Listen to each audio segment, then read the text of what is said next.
Similar to the Aladdin review, where I discounted the character's race and religion on the basis that Disney didn't consider it important, I will not be referring to the real story behind the Native American princess Pocahontas. Partly because, again, Disney didn't care, and partly because, being born and raised in the UK, I simply wasn't taught about her story or the Native American culture. I'm probably more ignorant than Disney was, so I think it's safer to just leave well enough alone.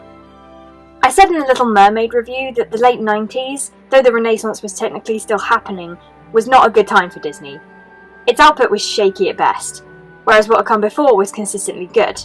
Yes, I have heavily criticised Ariel and Belle, but neither character was bad enough to ruin their respective films for me, and you already know how much I used to love Nala and how much I still love Jasmine.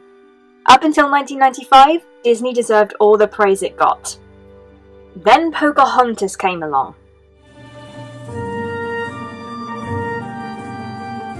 Character? What character? This is probably the blandest princess since Aurora. Okay, she's not that boring. She at least does stuff. She goes out and has fun, goes against the wishes of both her father and her best friend, who she seems to have a really good connection with, by the way.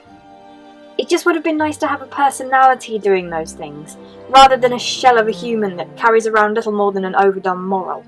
Oh, but she's curious and playful and thoughtful. Well, no, she's not thoughtful. As I just said, she's merely an empty vessel to carry the nature good, man bad message. A very pretty vessel that looks great with the wind blowing her hair in an entirely unnatural fashion. But there's no thought going on there. Curious? Yeah, kind of. I'll talk about it a little later, but I would hardly call curiosity Pocahontas' primary character trait. And playful? Again, yeah, kind of. At the beginning, she really is free-spirited and fun to watch, but it becomes clear quite quickly that those couple of scenes are there to trick us into thinking she has a personality for the rest of the movie, when she actually doesn't. I call it the quirky intro. If you shove all of a character's quirks in right at the start, they won't get in the way of the plot later. More than any of the princesses we've seen so far, Pocahontas seems very influenced by her peers. But I don't mean that in a good way. She has Ariel's drive and restlessness, Jasmine's need to be free, and Belle's existential crisis, but it doesn't all sew together nicely into a bright new tapestry. It's just a blanket hastily thrown together using patches of the previous princesses. A drab blanket, with holes in it.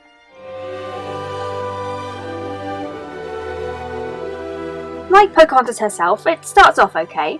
She exhibits some of the curiosity I was talking about earlier, but not much. Which is a shame, because it was seeming like the one hand-me-down from the previous princesses that fit the story and was actually interesting.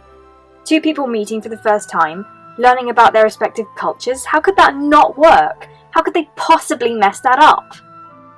Oh, by having one of the most contrived arguments ever. I don't mean the argument itself is contrived. If someone tried to completely change my way of life, I'd be pissed off too. No, I mean the dialogue. We'll show your people how to use this land properly. You think that, only because you don't know any better. We've improved the lives of savages all over the world. Savages? I'm sorry, that is not natural speech. It's like he's trying to push her buttons. From there on, it's truly a paint-by-numbers romance. They sing a couple of songs, they spend some time together, they kiss, there's a dramatic incident, and only love can save the day. Boring! They don't even get a love song, that's how little interest is put in this relationship. But you know what? I would let all that slide, I really would, if it wasn't for the biggest slap in the face. When the two first meet, they don't understand each other. At all. Wow, okay, so their love will develop as their understanding grows, with the pressures of the external conflicts made even greater by the added complication of a language barrier. That sounds interesting. Oh no, magic. Some magic happens and they suddenly understand each other, just like that. Oh, fuck off. Also, I really hate this line. You have the most unusual name too. John Smith. That's not an unusual name. That's not an unusual name at all, you stupid foreigner. Pocahontas' dream is really more about what she doesn't want rather than what she does. And what she doesn't want is to marry Poca-who. Well, he gets shot and dies towards the end. That solves that. Yay! I love a happy ending. So, seeing as Pocahontas is an aimless bore, I'm just going to take this opportunity to talk instead about the nature worship going on in this film, because goddamn is there a lot of it, and goddamn does it all suck. Alright, there are a couple of quite well written lines dotted about in there. I'll admit I'm not actually the biggest fan of Colours of the Wind. I don't hate it, it's got a good melody and I'll be damned if I let it go by without singing along, but the lyrics are borderline painful. Except for one. How high does the sycamore grow? If you cut it down, then you'll never know. That really makes a good point. If there's one thing mankind loves as much as learning about things, it's destroying things. Those two things do somewhat cancel each other out. It's kind of amazing we ever got this far. The other good lines come from Just Around the River Bend, my personal favourite song from Pocahontas.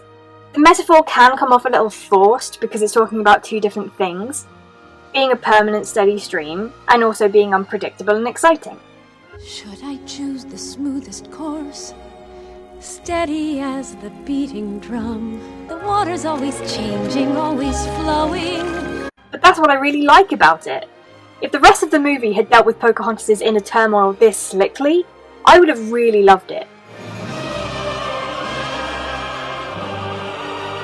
Meh. I've said it twice already, but I'll say it one more time.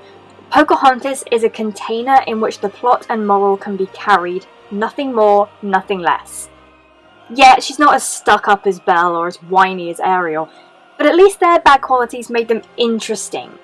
Pocahontas' bad qualities make her pointless, and in my book that is far, far worse, because it kills any discussion that could be had. Next up are one of my favourite Disney films of all time, and one of my most despised. I won't say which is which yet. See if you can guess. Join me next time for Esmeralda and Meg.